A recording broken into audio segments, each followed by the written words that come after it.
Good afternoon. Welcome to Terre Police Department. Lieutenant Justin Sears, Terre Police Department Public Information Officer. Happy to have you here as we introduce two new initiatives to the police department that is going to take effect here in the near future. Mayor Sackbun is going to speak on that first. So, Mayor Brandon Sackbun. Yeah.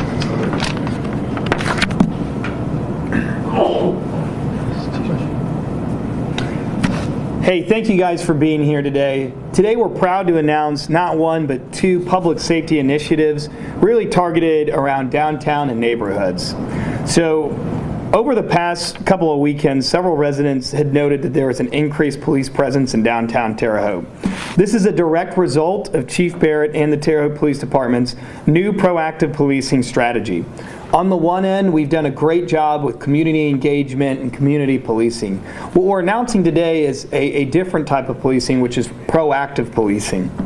So earlier this summer, we saw an increase in kind of petty crime downtown, and then we increased our uniform presence. After we made that decision, we saw numbers substantially reduce. Calls for service, burglary, theft. Because of that, we decided to codify the downtown nightlife detail. This launched 2 weekends ago and will continue to operate this during the weekends throughout select months. This detail deploys to shift during peak nightlife hours to maintain a visible presence, ensure public safety, as well as support our local businesses in the downtown corridor. The second program that we're happy to announce today is the Safe Neighborhoods and Property Crime Initiative. This will launch October 1st. On select weeknights and the weekend, we're going to use a flexible schedule, and this is designed to maximize our effectiveness. What we're going to do is we're going to deploy several officers per shift to engage in proactive patrols in residential areas to better deter and respond to property crimes. Property crime affects our neighborhoods, and downtown safety affects our businesses. Due to the success and quick reaction from our downtown officers, we've now decided to deploy this strategy across the city.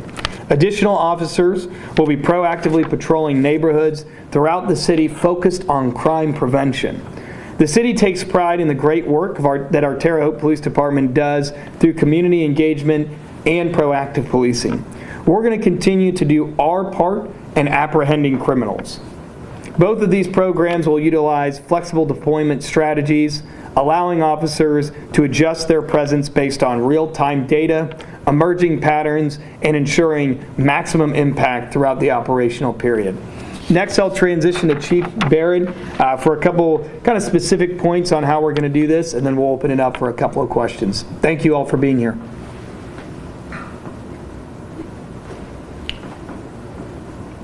So the thought process and how we do these type of engagements is, as the mayor's already said, we're going to deploy a specific amount of officers in specific areas of the city that we feel need more attention. We're going to do that over the course of the next 4 to 5 weeks. We're going to take the numbers that we see in the city in the past over the last year and a half, or where the higher crime rates may be, and that's where we're going to deploy these officers. And we're going to look for specific things. We want our violent felons off the streets if we have them. We want to get guns off the streets if we have them. We want to find the people that are breaking into your homes, into your cars. We've got to stay on top of those type of things. And so what we have found from downtown and the initiatives that we've already done there, that it's a proven tactic that we're going to use, like the mayor said, throughout the city. All right. So go ahead and take any questions. Yep. Do a couple. Yeah, so you mentioned an increase in petty crime. Do you have in burglaries, car break-ins? Do you have any numbers on the increases? So let me kind of clean that up. In 2022 and 2023, we averaged about 1,100 of those burglaries, residential entries, and thefts. We've actually seen a decrease. In 2024, we had 699. We're on pace for a little bit higher in 2025. And one of the reasons why I kind of say increase is perception is reality. What we are seeing in our community is folks, especially online in the social media platforms, are saying, oh my gosh, we're so bad. We've got all these homicides. There's so much crime. Well, folks, to be quite frank, we average 1 to 2 homicides a year. Our violent crime numbers have been 36 and 35 for 2024 and 2025. There were 47 in 2022. So even though we see decreases, perception is reality. And what we want to do is we want to do our best to get these numbers even lower through a proactive policing policy. Thank you. You kind of mentioned citizens, what can the average citizen do to kind of help us out? How can they kind of keep themselves safe with these numbers going up? So what I recommend is if you see something, say something. Pick up the phone, call 911, call our business line, call the services that we have. You can text them as well, but if you see something, say something. I mean, that's the national kind of philosophy when it comes to public safety anyway. We need people to report what they are seeing because that helps us. Because we are very limited in how many guys we can have work on the street, indoor work overtime projects. Our department's only so big, so we can only cover so much space. But if you see something, say something by calling us so we know what's going on.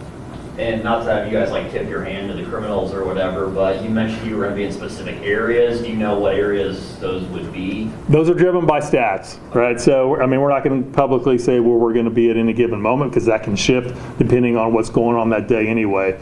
But our patrols will be designed by what the stats tell us, and that's how we'll patrol those areas. And to add what the chief said there, our administration with our chief of detectives and our chief of patrol or uniform division, they're going to work together to determine that. And then there's an excitement in the police department right now for these initiatives and efforts because these officers are not just going to be patrolmen. They're going to be administration. They're going to be detectives. And you might have a 20-year administrator working with a 3-year patrolman, and those experiences and those shared experiences working with these initiatives have people excited. I mean, just to be a fly on the wall in those cars when those conversations are happening would be a good thing to have. So the police department's already excited about this. Like Chief Barrett said, we want to go out and get in the neighborhood program or the neighborhood effort those who prey on our community. And that's what's going to happen. The officers are going to do that, or the officers that are proactive. So at this time, when they go to do this, they're not going to have the burden of taking calls repeatedly over and over like on a shift. They're going to have the latitude to go out and hunt those who prey on our community, which is phenomenal. The support from the mayor's office down to Chief Barrett and his initiatives, this is going to be good for our community. Justin, I'll go ahead and close this out. Yes, sir. So thank you guys, and really in closing, what I want to say is this department, this administration for the last 19 months has really embraced tackling crime in our community. And we've shown this, right, with the Internet Crimes Against Children Task Force, where we go after and really hunt individuals who try to prey on this community's sons and daughters online. We've reinvigorated our relationship with the FBI, with the task force officer there. We're very ingrained with a number of federal agencies, and what we will continue to do is leverage every opportunity to keep this community safe. We're very happy with some of the work we've seen, and we're going to make some changes to be even better, to go from good to great. A number of Hoosier communities are facing issues in their downtowns and their urban areas, and we will not be that. Terre Haute is going to set the model of policing for the entire state to follow, where we're proactive, where we keep our residents safe. And that's what we'll continue to do these next couple of years. Thank you all for being here, and God bless. Thank you.